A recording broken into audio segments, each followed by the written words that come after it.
میرے احسانات، میری نوازشات، میرا لطف، عطا، کرم، مہربانی، جود و سخا، اتنی مہربانی کا اے امت تم بدلا نہیں دے سکتے،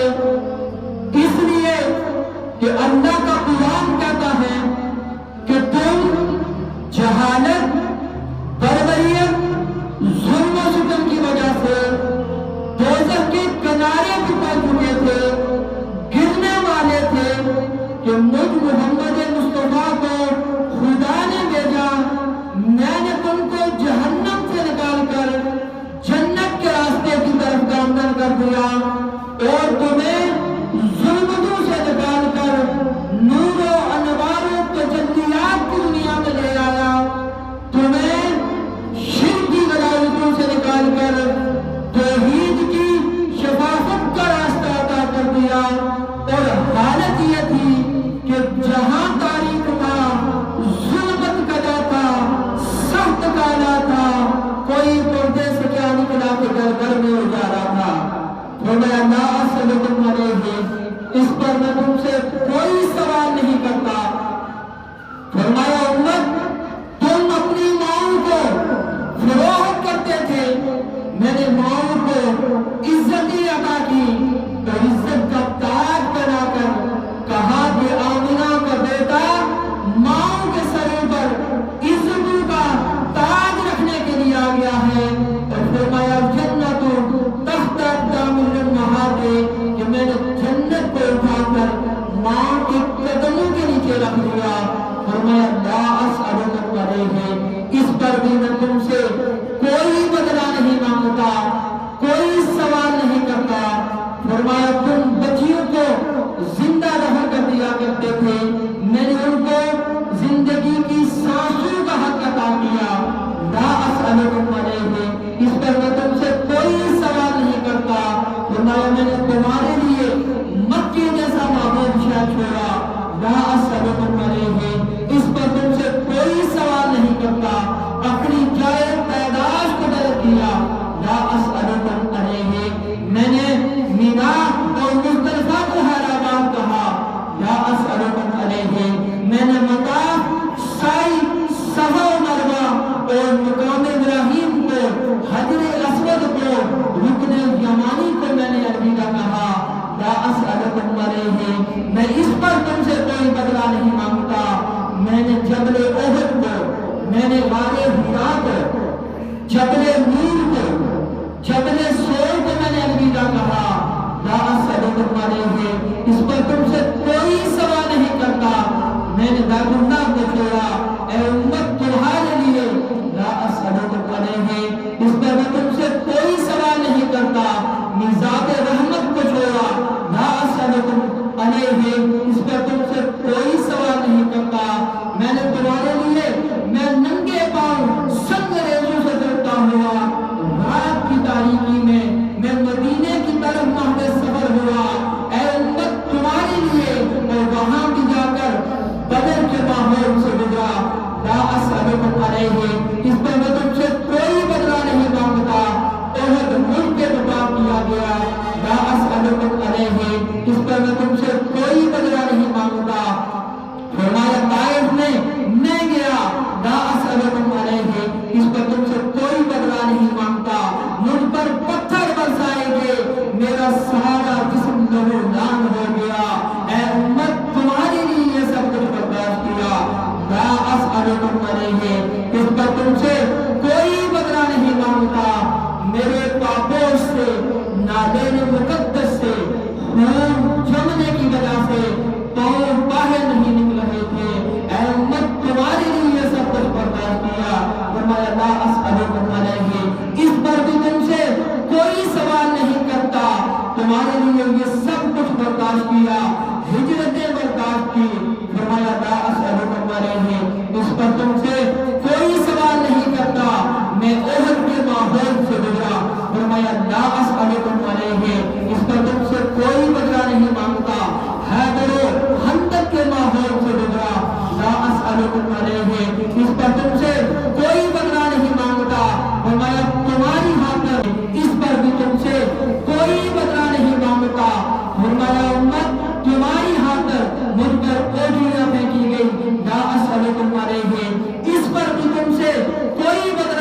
مانگتا،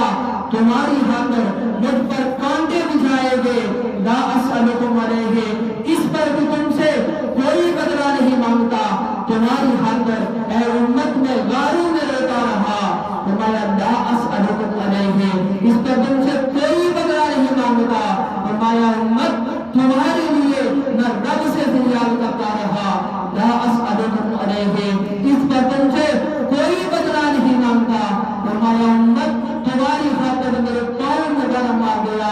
لا اسألکم علیہ، اس پر تم سے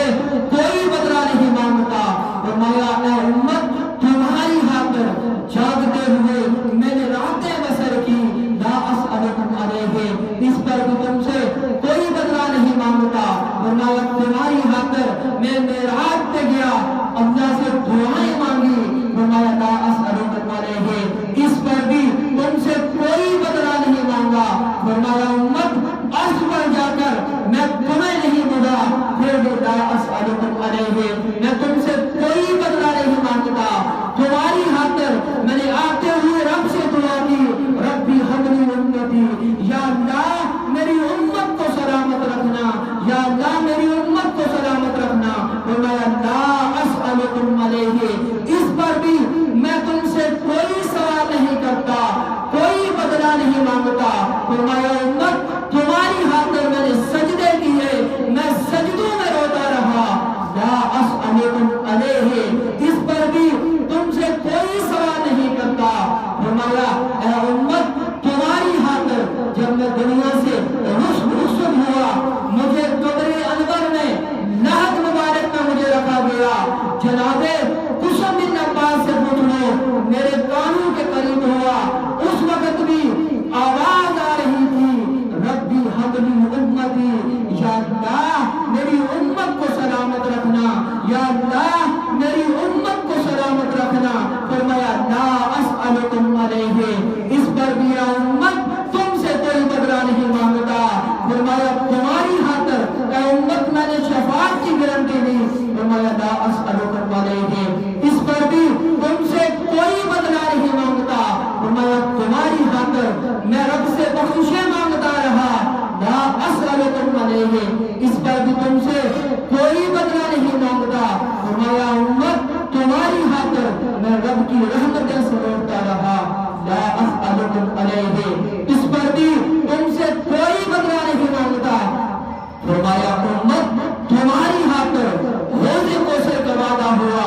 لا اسألکم علیہ، اس پر بھی میں تم سے کوئی بدلہ نہیں مانگتا، اے امت تمہاری خاطر کہا گیا حیاتی خیر لکم و مماتی خیر لکم، میرا جینا بھی تمہارے لیے رحمت، اے امت میرا مرنا بھی تمہارے لیے رحمت، فرمایا اتنا کچھ عطا کیا، اجر کا سوال نہیں کرتا، اور اب بھی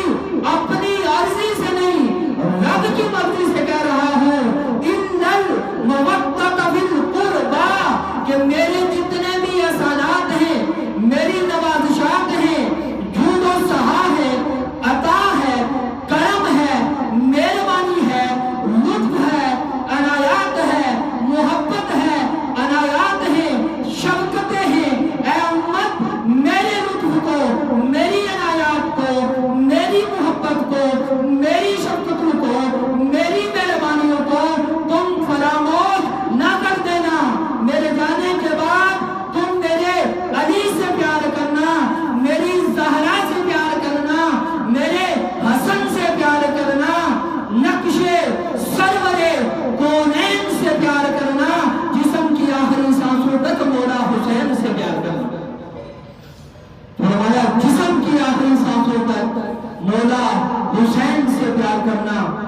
قرآن پاک طہار کی محبت امام شافعی رحمۃ اللہ تعالیٰ علیہ آپ فرماتے ہیں کہ آل النبی ذریعتی وہم الیہ الوسیلتی ارجو بہم اوتاغدن بید الیمین صحیفت، امام شافعی فرماتے ہیں تو لوگوں سن لو، شافعی بڑا فقیہ بھی ہوگا، ادیب بھی ہوگا، بڑا مجتہد بھی ہوگا، مگر سن لو اللہ کی عزت کی قسم، جب سے میں نے کیا ہے، جب سے میں نے تاجدار کائنات کے فرامین کا مطالعہ کیا ہے تو میں اس نتیجے پر پہنچتا ہوں کہ آل النبی ذریعتی وہم الیہ الوسیلۃ۔ فرماتے ہیں کہ میں اس نتیجے پر پہنچا ہوں کہ میری نجات کا ذریعہ نہ میرے عمل ہیں، نہ میری نمازیں ہیں، نہ میرے روزے ہیں، نہ صدقات ہیں، نہ زکوٰۃ ہے، نہ حج ہے،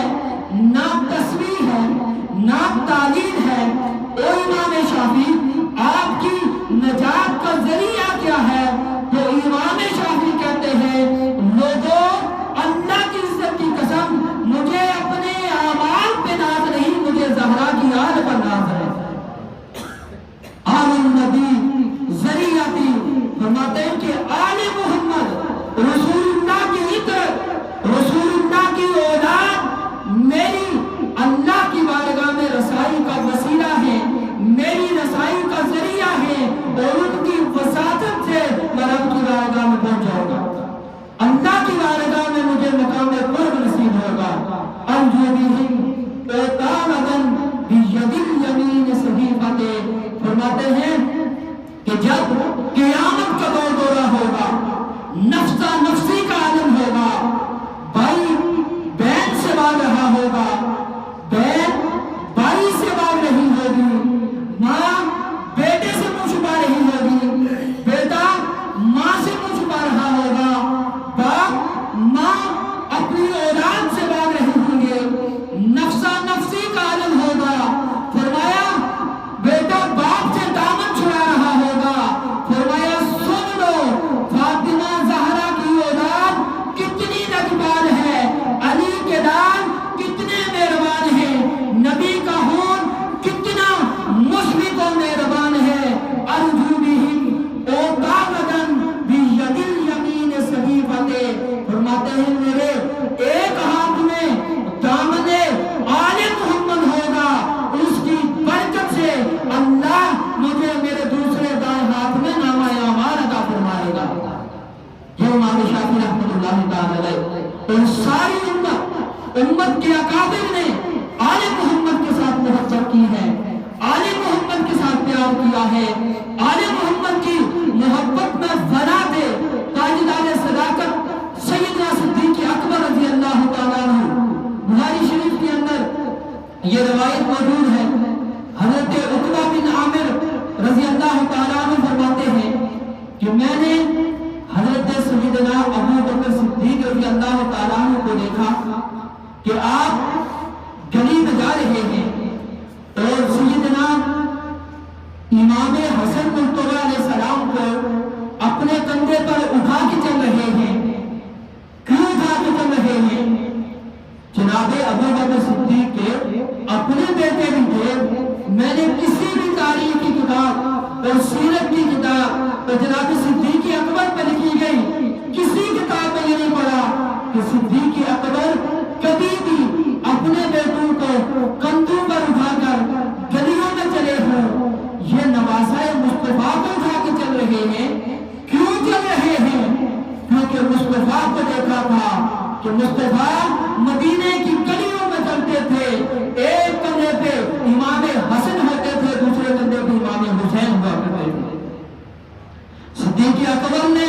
کیوں امام حسن مصطفیٰ کو اٹھایا؟ کیونکہ انہوں نے دیکھا تھا کہ رسول اللہ اپنے بیٹوں کو مدینے کی گلیوں میں اٹھا کے پھرا کرتے تھے، کندھوں پہ اٹھا کے چلا کرتے تھے۔ گویا وہ یہ سمجھتے تھے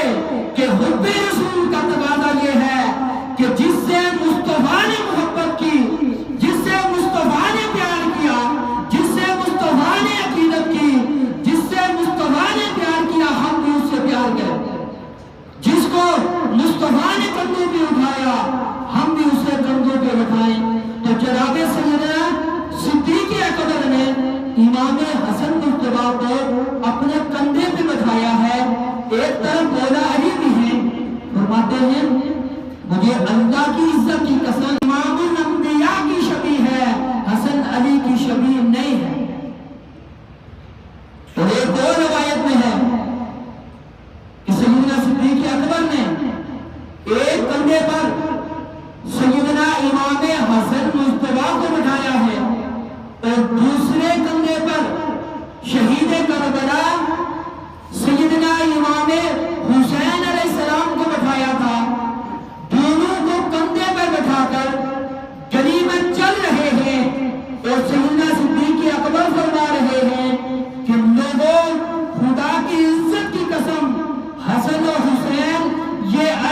مشابہ نہیں، ان کی شکل و صورت علی سے ملتی جلتی نہیں، یہ تاجدار کائنات امام الانبیاء کے مشابہ ہے۔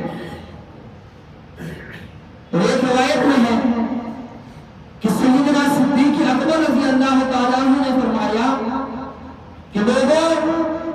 مجھے اپنی قرابت، مجھے اپنی اولاد سے بڑھ کر رسول اللہ کی اولاد سے پیار ہے، مجھے اپنی اولاد سے بڑھ کر رسول اللہ کی اولاد سے پیار ہے۔ وہ ابو بکر یہ بتانا چاہتے ہیں کہ مجھے اپنی بیٹی سے بڑھ کر رسول کی بیٹی سیدہ زہرا بطول سے پیار ہے، مجھے اپنے بیٹے سے بڑھ کر مجھے مولا علی سے پیار ہے، مجھے اپنی اولاد سے بڑھ کر امام حسن مجتبیٰ سے پیار ہے، اور مجھے اپنی اولاد سے بڑھ کر شہید کربلا شہزادہ رسول جگر گوشہ بطول سیدنا امام علی مقام امام حسین علیہ السلام سے پیار ہے۔ اور ایک اور روایت میں ہے، صحیح بخاری شریف کے اندر یہ روایت موجود ہے کہ سیدنا صدیق اکبر نے فرمایا، حدیث کے الفاظ یہ ہیں، فرماتے ہیں ارکبوا محمدا فی اہل بیتی، اے لوگوں، حضور کی اہل بیت کی، آقا علیہ السلام کی اولاد کی ناموس کی حفاظت کرنا، یعنی حضور کی اہل بیت میں تاجدار کائنات کو دیکھنا، حضور کی اہل بیت میں حضور کا نظارہ کرنا، حضور کے اہل بیت کے تعلق میں حضور کا حیا کرنا، حضور کی اہل بیت کی محبت میں، حضور کی اہل بیت کی مودت میں، حضور کی اہل بیت کی عزت میں، حضور کی اہل بیت کی تعظیم میں، اور حضور کی اہل بیت کی تقریب کے ذریعے تاجدار کائنات کو خوش کرنا، یعنی اہل بیت کے آئینے میں رسول اللہ کو دیکھنا۔ جب اہل بیت کے کسی شہزادے کا وقت آئے، مولا علی شیر خدا ہوں یا سیدہ النساء سیدہ زہرا ہوں، امام حسن مجتبیٰ ہوں یا شہید کربلا امام علی مقام امام حسین ہوں، یا امام زین العابدین ہوں، یا امام باقر ہوں، یا امام جعفر الصادق ہوں، یا امام موسیٰ کاظم ہوں، جب بھی آقا کی اہل بیت یا آقا کی اولاد کو دیکھو تو تمہارا ایمان یہ ہو کہ تم ان کے آئینے میں مصطفیٰ کریم کو دیکھ رہے ہو، سو جب ان کا حیا کرو تو تمہیں پتا ہو کہ تم ان کا حیا نہیں کر رہے تو مصطفیٰ کریم کا حیا کر رہے ہو، تم ان سے محبت نہیں کر رہے، تم مصطفیٰ کریم سے محبت کر رہے ہو، تم ان سے محبت نہیں رکھ رہے، تم تاجدار کائنات سے محبت رکھتے رہے ہو، تم ان کی تعظیم نہیں کر رہے، تم رسول اللہ کی تعظیم کر رہے ہو۔ فرمایا ارکبوا محمدا فی اہل بیتی، یہ سیدنا ابو بکر صدیق رضی اللہ تعالیٰ عنہ نے اپنے دور خلافت میں صحابہ کرام کو یہ نصیحت کی اور ایک اصول واضح کر دیا کہ حضور کی اہل بیت کے معاملے میں، حضور کی اولاد کے معاملے میں، حضور کی اولاد کے معاملے میں جب حضور کی اہل بیت کو دیکھو تو اگر تم صاحب ایمان ہو تو اہل بیت کے اندر تمہیں مصطفیٰ کریم نظر آنے چاہیے، کیونکہ ان کی محبت آل رسول کی محبت، آل رسول کا پیار دراصل وہ مصطفیٰ کریم کی محبت ہے، وہ مصطفیٰ کریم کا پیار ہے۔ کائنات کی عظیم ترین ہستیوں نے میرے رسول کریم علیہ السلام کی تاریخ اسلام کا ایک بڑا نام، تاریخ کا ایک بڑا آدمی جسے دنیا خلیفۃ المسلمین امیر المؤمنین سیدنا فاروق اعظم کے نام سے جانتی ہے، جن کے نام سے دنیا آج بھی کانپتی ہے، 23 لاکھ مربع میل کا حکمران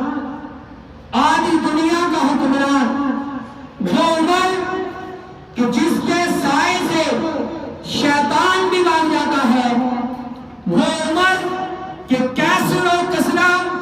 جس کے نام سے لرزتے ہیں، وہ فاروق اعظم کہ جن کے نام کے ساتھ اور جس راستے پر وہ فاروق چلنے، شیطان وہ راستہ چھوڑ کے بھاگ جاتا ہے۔ اس عمر کو پتا تھا کہ اہل بیت کی محبت ایمان کا حصہ ہے، اہل بیت کا پیار ایمان کا حصہ ہے۔ حضرت فاروق اعظم رضی اللہ تعالیٰ عنہ امیر المؤمنین ہیں، اندر بیٹھے ہیں، حجرہ خاص میں کچھ ملکوں کے سفیر آئے ہیں، میٹنگ ہو رہی ہے۔ حضرت عمر کے اپنے بیٹے سیدنا عبداللہ بن عمر تشریف لاتے ہیں، تو حضرت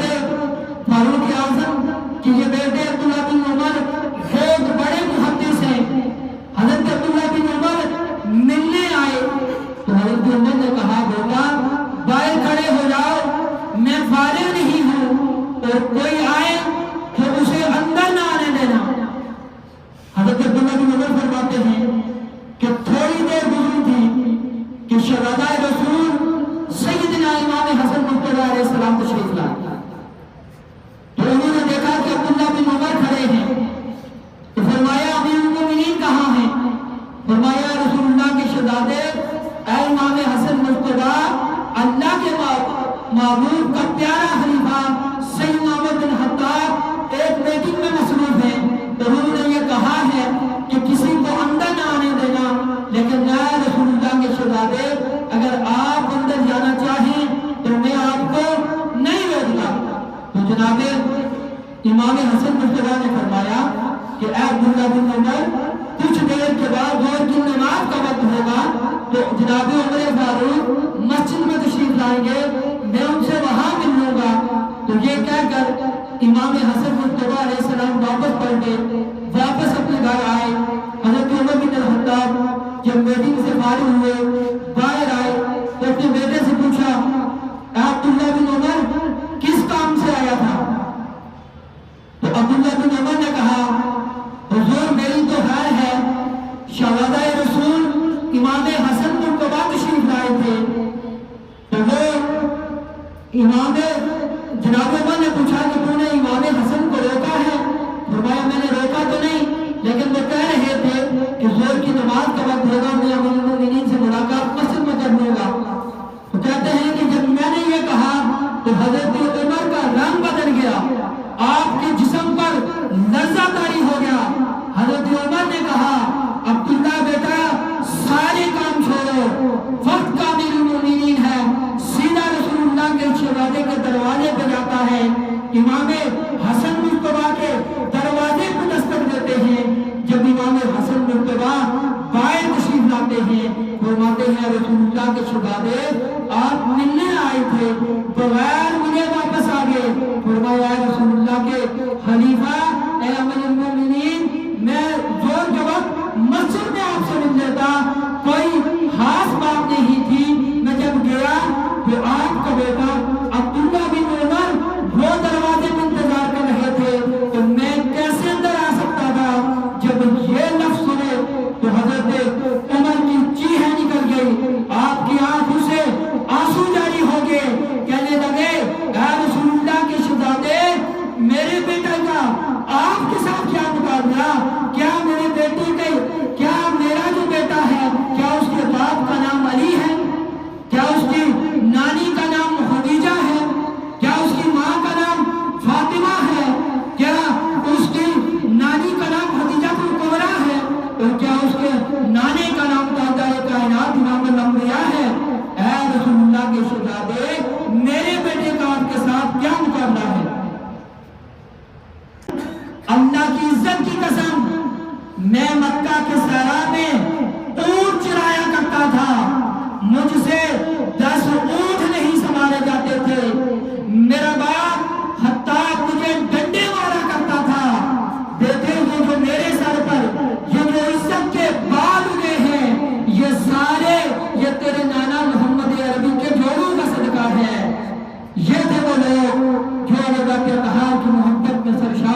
کہنے لگے آپ امیر المومنین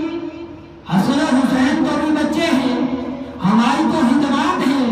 ہم تو رسول اللہ کے ساتھ جنگوں پر اور غزوات میں تشریف لے جاتے تھے، ہمیں 500 درہم دیے جاتے ہیں